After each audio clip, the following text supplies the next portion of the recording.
오늘 말씀의 제목은 거룩한 한 팀이라고 하는 제목이에요. 한 팀이라고 하니까 뭔가 요즘 올림픽하고 관련 있는 내용이 나올 것 같은 생각이 들죠. 요즘 너무나 더워요. 그죠? 지독하게 덥더라고요, 이번에 요새. 근데 이런 무더위를 조금이나마 식혀주는 그런 올림픽 중계가 있어서 조금 괜찮은 것 같아요. 요즘 올림픽 보면서 많이들 어떻게 그 더위를 조금 피하고 계십니까? 저는 그나마 이 무더위 속에서도 가끔씩 올림픽 그 중계를 통해서 우리에게 그 메달 소식이 들려오면 괜히 기쁘고 즐겁더라고요. 그러나 메달이 중요한 건 아니죠. 거기에 모여있는 모든 선수들은 우리 5년 동안 피땀 흘려서 노력한 그런 선수들이었기 때문에 모든 선수가 다 값지고 훌륭하지만 사람인지라 또 우리 대한민국 국민인지라 우리 대한민국이 메달을 따면 왜 그렇게 좋은지 모르겠어요. 올림픽 초반부에 우리에게 아주 낭보를 전해줬던 올림픽 선수들이 있었습니다. 어느 팀일까요? 양궁이죠, 양궁. 양궁이 요새 막 메달, 원래 우리나라가 양궁을 잘하지만 또 특히 이 남자 단체전, 여자 단체전 이 양궁에서 금메달을 딴 거 보니까 너무 좋더라고요. 그런데 저는 이 남자 단체전 그 선수들의 눈이 더 많이 갔어요. 유난히 파이팅을 외쳤던 저 어린 선수가 고작 17살이라는 거예요. 17살의 나이와 좀 나이 지긋해 보이는 저 남자는 40살이 넘었다고 해요. 나 40이 됐다고 그러나? 그러니까 17살과 이 40살의 선수가 한 팀이 돼서 그동안 얼마나 수없이 많은 연습과 수고를 해왔는가 생각해 보니까 참 대단하더라고요. 그리고 저 남자 단체팀 저 양궁 선수들이 올림픽을 탈 때 너무나 값지더라고요. 그런데 그 단체 팀이 한 팀이 돼서 그렇게 좋은 결과를 낸 것과 달리 그들이 개인전으로 들어가서는 그렇게 또 좋은 성적이 안 나오는 걸 봐서 이 한 팀으로 이 남자 단체 팀이 그렇게 큰 성과를 낸 것을 보면 대단하다 그런 생각을 해요. 나이도 틀리고 삶의 배경도 틀린 이 세 사람이 서로를 믿고 얼마나 신뢰했을까 그런 생각을 해봅니다. 뿐만 아니라 우리가 지난 동계올림픽, 평창올림픽이 기억날 거예요. 그죠? 그때 우리에게 굉장히 유독 들어왔던 팀이 있죠. 여자 단체 컬링팀 있잖아요. 거기서 외쳤던 게 뭐예요? 우리는 원팀이다, 원팀. 원팀. 유난히 그 원팀을 강조했었어요. 저 시골 의성이라고 하는 그 팀에서 우리 아내가 의성 출신인데 아주 시골이에요. 그 시골에 저 선수들이 저 금메달 따고 해서 얼마나 노력을 했을까 그런 생각을 해봅니다. 남자 양궁 선수 단체전 또 이 컬링의 이 여자 단체 한 팀이 되었던 그 선수들이 정말 진정으로 하나가 되기 위해서 그들은 얼마나 서로 격려하고 위로하고 그리고 함께 움직였을까 그런 생각을 해봅니다. 그러다 보면은 서로 비슷해질 것 같아요. 표정만 봐도 이 사람이 지금 어떤 상태구나. 말투만 들어도 이 사람이 지금 어떤 상태구나. 그걸 알 수 있을 것 같아요. 혹시 초록동색이라는 말 아시죠? 초록동색. 서로 잘 어울린다는 뜻이에요. 저 말이 초록동색. 그래서 저게 약간 부정으로 얘기하면 지질이 못난 것들이 잘 어울리면 뭐라 그래요? 초록동색이다 이렇게 얘기하지만 사실은 좋은 말이에요. 서로 잘 어울리고 서로 한 팀이 돼서 서로가 서로에 대해서 모르는 것이 없는 관계, 그런 관계가 바로 초록동색이라고 하는 것이죠. 그래서 굳이 말을 하지 않아도 표정만 봐도 알 수 있는 그런 사이, 그것이 아까 말씀드린 원팀, 그 원팀을 보고 우리는 초록동색이라고도 말할 수가 있습니다. 내가 표정을 보니까 저 사람은 지금 마음이 아프구나. 내가 저 사람 하는 행동이나 이런 걸 통해서 저 사람은 지금 고민이 있구나. 역으로 여러분에게 물어보겠습니다. 교회에서 이렇게 우리는 매주 주일마다 함께 모여서 우리는 한 가족, 한 식구라고 얘기하면서 얼굴이나 표정을 보면서 저 지체는 지금 고민이 있구나. 저 지체는 뭔가 문제가 있구나. 혹시 그렇게 느끼시고 계시죠? 왜냐하면 우리는 원팀이니까. 그렇죠.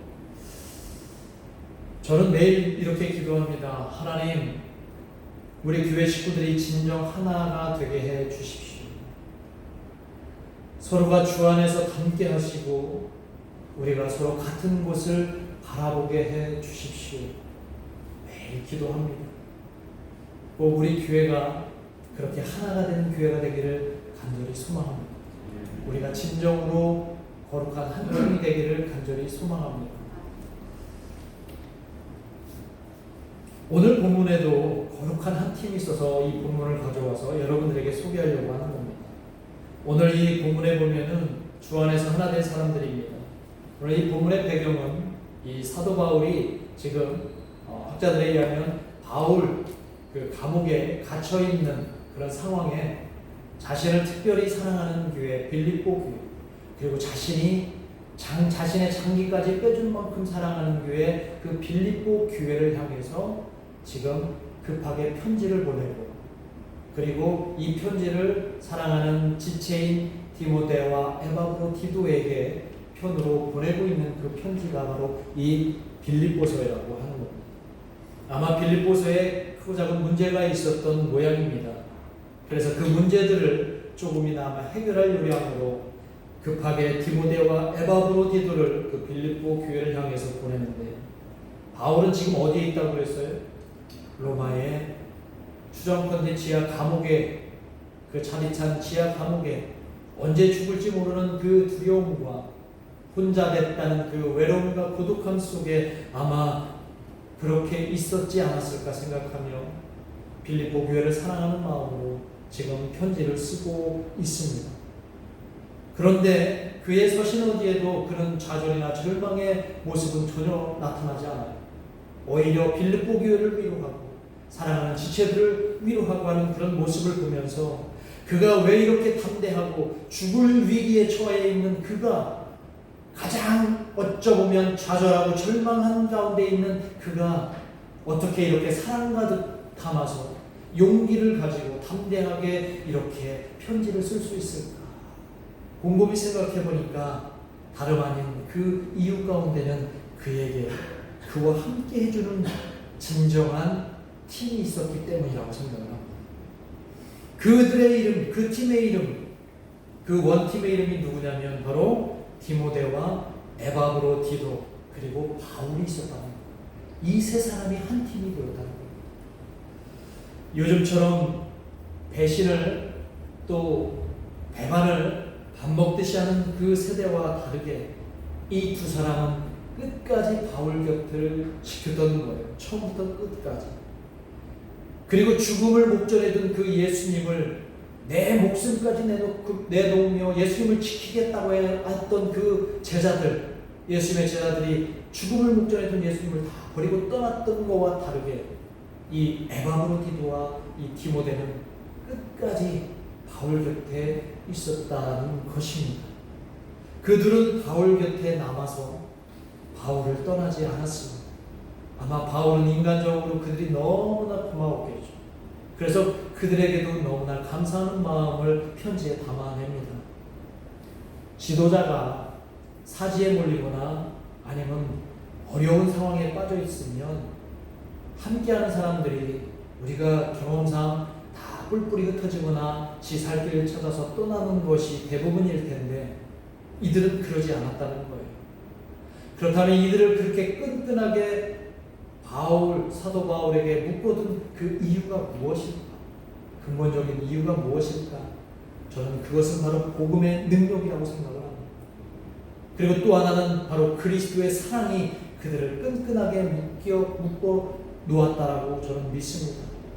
그리고 더 나아가서 그들에게 서로에 대한 깊은 신뢰가 켜켜이 쌓여서 그 신뢰는 어느 것도 깨뜨릴 수 없을 만큼 그들은 견고한 그런 한 팀이었다라고 생각을 합니다. 바로 그 신뢰가 그 서로를 하나로 묶어주고 모든 걸 함께 나눌 수 있는 운명 공동체로 그 사도 바울을 삼았다는 거죠. 오늘 19절에 보면 바울이 빌립보 교회를 향해서 말합니다. 뭐라고 얘기합니까? 한번 같이 읽어볼까요? 시작. 내가 디모데를 속히 너희에게 보내주기를 주 안에서 바라는 너희의 사정을 알므로 안위를 받으려 함이라. 이런 말이에요. 그러니까 바울이 빌립보 교회에 편지를 쓰면서 나 대신 지금 내가 디모데를 너희들에게 보낼 텐데 그는, 지금이 중요해요, 그는 교회를 대하는 마음, 빌립보 교회를 대하는 나의 마음과 똑같다, 이렇게. 이 디모데는 내 마음과 똑같다라는 거예요. 빌립보 교회를 향하는 마음. 이 말은 디모데를 자신의 분신으로 여기는 거예요. 자신의 분신. 이런 말은 보통의 신뢰로는 할 수 없는 말이에요. 어쩌면 서로 간의 그 위치가, 사도 바울은 지도자고 디모데는 그를 협력하는, 따르는 제자와 같은 그런 존재예요. 담임 목사와 저 부목사의 관계 혹은 전도사의 관계일 텐데 지금 사도 바울은 이 사람은 나랑 똑같아, 담임 목사인 나랑 똑같은 마음으로 당신들한테 보낼 테니까 잘 들으라, 이런 얘기를 하고 있는 거예요. 바울은 디모데를 아주 어렸을 때부터 알고 지냈던 사이입니다. 이 디모데가 이 선교단에 들어온 이후에 바울은 늘 그를 자녀처럼 대해줘. 이 디모데는 바울을 아버지처럼 늘 존경하며 그에게 최선을 다하며 성실하게 지냈던 거죠. 바울은 어린 이 디모데를 전혀 무시하지 않았던 것 같아요. 늘 그를 존중했습니다. 늘 그를 사랑했습니다. 그가 어리다고 무시하거나 자신의 주장을 함부로 그에게 얘기하지 않고 늘 그를 존중했던 것 같아요. 그를 이해하며 존중했기에 이런 신뢰관계가 오랫동안 탄탄히 버틴 것은 아닌가. 여러분, 신뢰라고 하는 것은요, 갑자기 만들어지지 않습니다.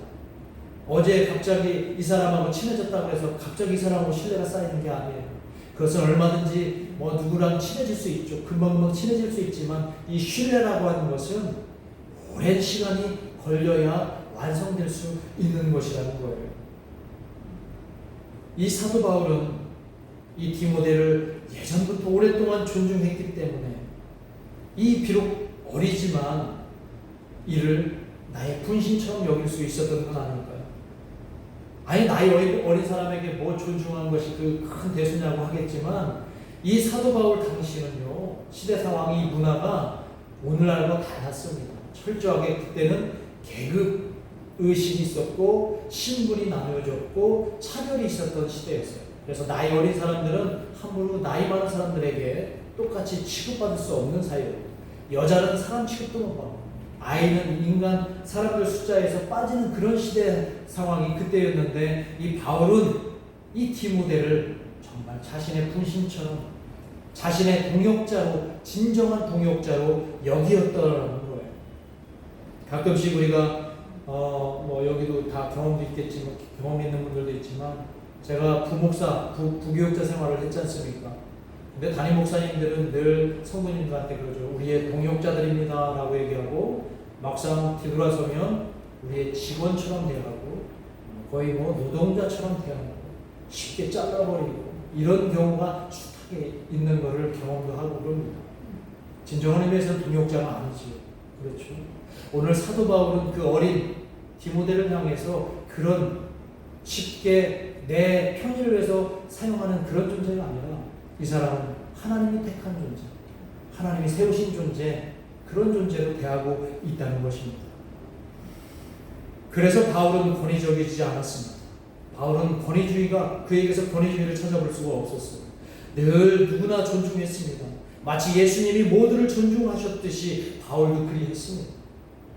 내가 상대하는 사람들, 적어도 이 바울을 내가 온전히 그 말씀을 믿고 따르는 사람들이라면 나 역시 내가 상대하는 사람들은 그가 부자든 가난한 사람이든 남자든 여자든 아이든 어른이든 흑인이든 백인이든 구별하지 않고 모두를 똑같이 존중할 수 있어야 된다는 것이죠. 왜냐? 모든 존재는, 모든 사람은 바로 하나님이 이 땅에 존재케 했다는 이유이기 때문이죠. 그래서 우리는 이런 찬양 자주 하지 않습니까? 당신은 사랑받기 위해 태어난 사람, 이렇게 찬양하고 나서 그냥 무시해버리는데 같은 모습이거든요. 하나님의 우리를 모든 존재에게 똑같은 하나님의 사랑을 받을 존재로 이 땅에 불러주셨다는 거예요. 그것을 바울은 아주 잘 실천하고 그렇게 해서 그 원팀을 잘 이루었던 것 같습니다. 하지만 세상은 다릅니다. 사람들을 자꾸 갈라놓으려고 합니다. 갈라놓아야 나의 이익이 생기기 때문인 것 같습니다. 사람들은 하나가 되는 것보다 서로들 뿔뿔이 흩어지고 분열하고 갈라져야 내 욕망을 채울 수 있는 여지가 생긴다고 생각하는 모양입니다. 내가 남보다 잘 되기 위해서는 서로 갈등이 있어야 되고 서로 다툼이 있어야 되는 것이 이 세상인 것 같습니다. 그래서 하나가 되는 것을 원치 않는 것 같아요. 하나가 되는 것을 일부러 찢어놓는 것이 이 세상의 가치인 것 같습니다. 하나가 되거나 서로 사랑하면 안 되는 이 세상, 나만의 기득권을 가지기 위해서 어쩔 수 없이 그렇게 그런 가치를 추구하는 사람들이 바로 모여있는 것이 이 세상이라는 거죠. 그래서 그들은 세력을 만들고 그리고 사람들을 선동합니다. 그리고 자신들만의 바벨탑을 쌓아갑니다. 그리고 궁극적으로 마침내 하나님을 대적하는 것이 인간의 역사였고 교회의 역사인 것을 우리는 너무나 잘 알고 있다는 거예요. 오늘 아마 그런 어리석음들이 교회의 역사를 통해서 계속 흘러왔을 뿐만 아니라 아마 지금 이 편지를 받아야 될 그 빌립보 교회 안에서도 이런 조짐이 있었던 것 같아요. 그리고 현재 대한민국 2021년도 대한민국 교회 안에도 그런 조짐이 너무나 팽배해 있는 것 같습니다. 사도 바울은 빌립보 교회 문제를 해결하기 위해서 디모데를 보냅니다. 그리고 그만이 그 문제 해결을 가능하다고 20절에서 말하는데요. 한번 같이 읽어볼까요? 20절 말씀 시작. 이는 뜻을 같이 하여 너희 사정을 진실히 생각할 자가 이밖에 내게 없습니다. 빌립보 여러 가지 상황들 고려하고 빌립보 교회 안에 있는 문제들을 해결할 자가 누구밖에 없다고요? 디모데밖에 없다. 그런데 그 디모데밖에 없다는 얘기는 사도 바울 자신밖에 없는데 지금 자신은 갇힌 몸이기 때문에 디모데를 보낼 수밖에 없다, 이런 얘기를 하는 거죠. 여기에 디모데를 향한 바울의 신뢰가 엄청나다는 걸 알아요. 빌립보 교회와 바울의 관계는 이 빌립보서를 읽어보면 너무나 잘 나옵니다. 이 빌립보 교회는 바울에게 물심양면으로 얼마나 도움을 주는지 몰라요. 그래서 이 바울은 늘 빌립보 교회에게 감사하는 마음이 가득합니다. 바울을 너무나 사랑하는 그 빌립보 교회, 아마 열성 팬들로 가득 차 있는 이 빌립보 교회에 이 바울이 자신에게 집중하는 교회인데 자기 아닌 다른 사람을 보내면서 그 사람에게 그 교회를 치리할 수 있는 정권을 준다? 디모데에 대한 바울의 엄청난 신뢰라는 거예요. 어느 좀 규모 있는 교회 목사님이 수십 년 동안 안식년 한번 갖지 않고 교회를 위해서 열심히 목회만 전념하셨다고 해요.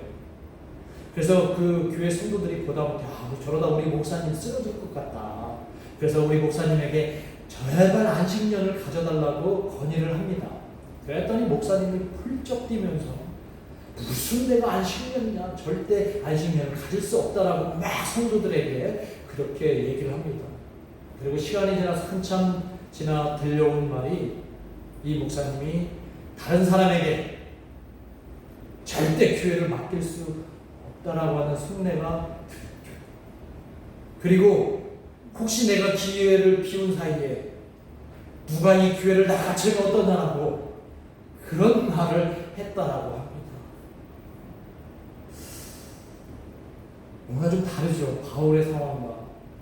아무리 정권을 디모데에게 준다고 해도 보통 사람들 같으면 그래 뭐 그가 나를 잘 따르는 사람이기 때문에 빌립보 교회에서 잘 일을 해결하고 그런다고 해도 모든 공은 나에게 돌아올 거니까 이런 마음을 품는 것이 어쩌면 대부분인데 이 바울은 그런 마음이 아니에요.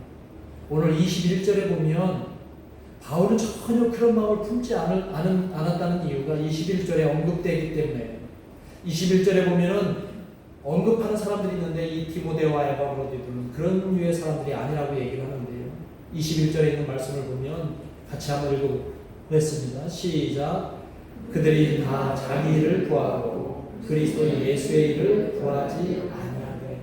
여기서 그들이라고 하는 것은 디모데와 에바브로디도가 아니에요.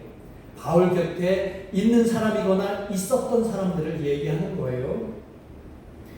그 사람들이 어떤 사람들이냐면 바울이 옥에 갇히기 전에 왕성하게 사역을 할 때 아마 바울 곁에 떠나지 않고 많이 머물렀던 많은 사람들이었던 걸로 추정이 됩니다. 그런데 그들을 향해서 오늘 바울이 뭐라고 얘기하냐면 그들은 그리스도 예수의 일에 관심이 없었다 혹은 없다라고 얘기를 하고 있는 거예요. 오로지 자신만을 위해 그들은 있었다라고 얘기를 하는 거예요. 바울 곁에 많은 사람들이 있었지만 이 두 사람을 빼놓고는 그들은 그리스도의 예수의 일을 위해서 있는 게 아니라 자기 일을 위해서 있었다라고 얘기를 하는 거예요. 이들이 사도 바울이 감옥에 갇히기 전에는 아마 바울 곁에 있으면 혹시 자신들에게 뭔가라도 부스럭이라도 떨어질 것을 그들이 기대했을까요? 아니면 이렇게 하면 뭔가 나에게 대단한 어떤 그 능력이나 영향력이 생길까 이렇게 생각을 했을까요? 어쩌면 그들은 사도 바울이 감옥에 갇히고 어려운 상황에 처하자 드디어 본색을 드러내고 말았다는 거예요. 사람들은 배신하고 사람들은 그를 떠났다는 거예요. 그런 와중에도 끝까지 이 바울 곁에 한 팀으로 있었던 사람들이 바로 디모데와 에바브로디도라는 거예요. 이런 그들의 인간적인 의리, 그 다음에 신앙의 지조, 이런 것들이 아마 바울을 감동시키고 아낌없이 기꺼이 그들을 빌립보 교회로 보내는 그런 마음들이 아니었을까 생각을 합니다. 그러니까 서로 이렇게 신뢰하는 관계가 되니까 정말 중요한 사역을 서로 허물없이 나눌 수 있었던 거죠. 이런 신뢰의 관계. 그리고 이어서 바울은 두 번째 인물을 우리에게 소개해 주는데요. 에바브로디도에게 역시 똑같이 디모데와 마찬가지로 무한 신뢰를 보냅니다. 자, 이 에바브로디도라는 사람이 저는 뭐 그 인물에 대해서 많이 이렇게 설명한 내용은 없지만 이 빌립보서라든가 다른 바울의 서신을 통해서 보면 이분이 아주 독특한 거예요. 이분은 빌립보 교회 출신이에요. 그러니까 빌립보 교회에서 이 바울을 만나서 열성적인 팬이 된 사람이에요. 바울을 너무너무 사랑하는 사람이에요. 그런데 바울이 로마 감옥에 갇혔다는 소식을 듣고 이 에바브로디도가 무작정 바울을 돕기 위해서 그리로 갑니다. 빌립보 교회를 떠나요. 그리고서 바울 곁에서 다른 사람들은 바울이 감옥에 갇히자 떠나거나 자기 일에 몰두하는데 이 에바브로디도는 빌립보 교회에서 바울을 위해서 무작정 떠나서 바울 곁에서 그에게 협력한다는 거예요. 얼마나 그가 바울의 마음을 감동시켰는지 바울은 이렇게 그를 25절에서 소개를 해요. 25절 말씀 한번 같이 읽어볼까요? 25절 말씀 시작. 그가 너희 무리를 간절히 사모하고 25절 말씀이 아니라 25절 말씀이니까 다시 하겠습니다. 25절 시작. 그러나 에바브로디도를 너희에게 보내는 것이 필요한 줄로 생각하노니 그는 나의 형제요 함께 수고하고 함께 군사된 자요 너희 사자로 내가 쓸 것을 믿는 자라. 이 에바브로디도에게 붙는 수식어가 굉장히 많아요. 그죠? 5개나 되는데 그는 나의 형제라고 얘기해요. 이 에바브로디도를 그리고 나와 함께 수고하는 사람, 함께 군사가 된 사람, 그리고 너희 사자로 맺을 것을 돕는 사람. 자, 이런 수식어는 아무한테나 붙이지 않겠죠. 정말 내가 신뢰하고 정말 내가 믿는 사람, 내가 사랑하는 사람에게나 쓸 수 있는 수식어예요. 사도 바울은 그에 대한 애정이 가득 담겨 있습니다. 그럴 만한 이유는 그 이하에 나오는 것처럼 그가 사도 바울을 얼마나 적극 지성으로 돕고 협력했는지 그가 병에 걸려요. 그것도 죽을 병에 걸리는 상황을 만납니다. 이게 쉬운 일일까요? 얼마나 그가 사도 바울을 옆에서 협력하고 그와 함께 한 팀으로 이루었으면 그가 죽을 병에 걸려서 사경을 헤매는 그런 상황까지 만났습니다. 오늘 26절과 27절의 내용을 제가 한번 읽어보겠습니다.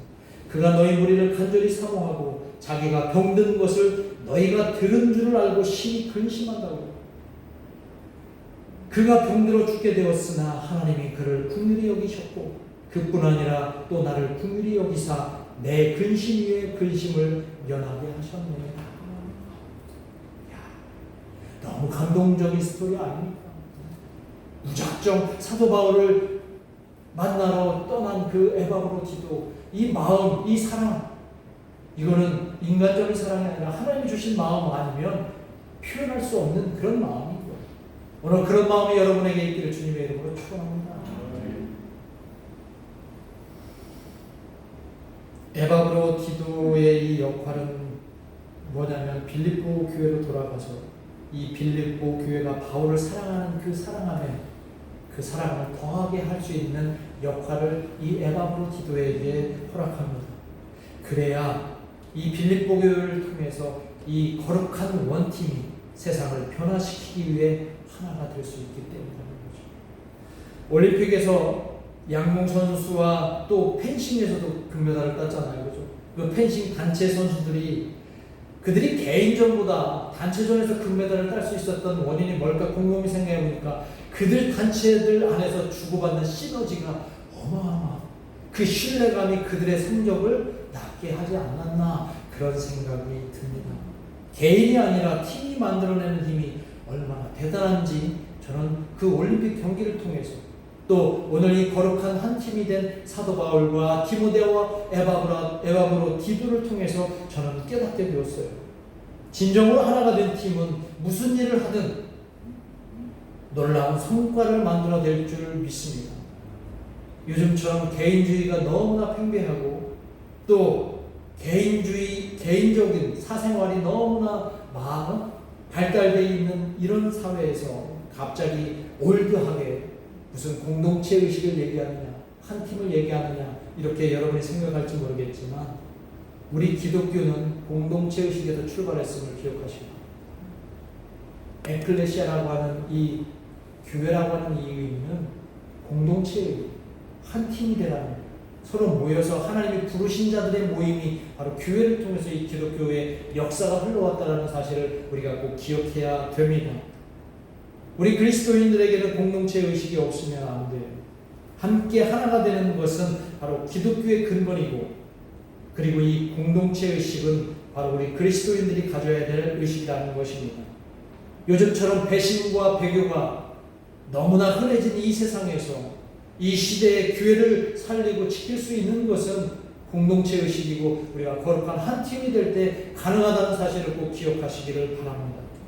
오늘 말씀을 통해서 바울과 디모데와 에바브로디도가 보여준 이 하나의 중요성, 이것은 내 이익만을 최고로 여기는 이 세상에서 내 이익만이 전부가 아니라 다른 사람들과 함께 존중하며 이해하며 만들어가는 거룩한 한 팀으로서의 교회가 이 세상을 변화시키고 우리가 살 길이라고 하는 사실을 저와 여러분이 꼭 기억하시기를 주님의 이름으로 축원합니다. 이번 주간도 아마 더위 때문에 코로나 때문에 많이 힘든 시간을 보내실 텐데 잘 견디시기 바랍니다. 이 또한 지나가리라는 마음으로 잘 견디시고 우리가 또 거룩한 한 팀이라는 생각으로 서로를 위해서 기도해 주시고 위로해 주시고 격려해 주시는 이번 한 주간이 되시기를 주님의 이름으로 축복합니다. 기도하겠습니다. 이제 우리 말씀 생각하면서 함께 기도하겠습니다.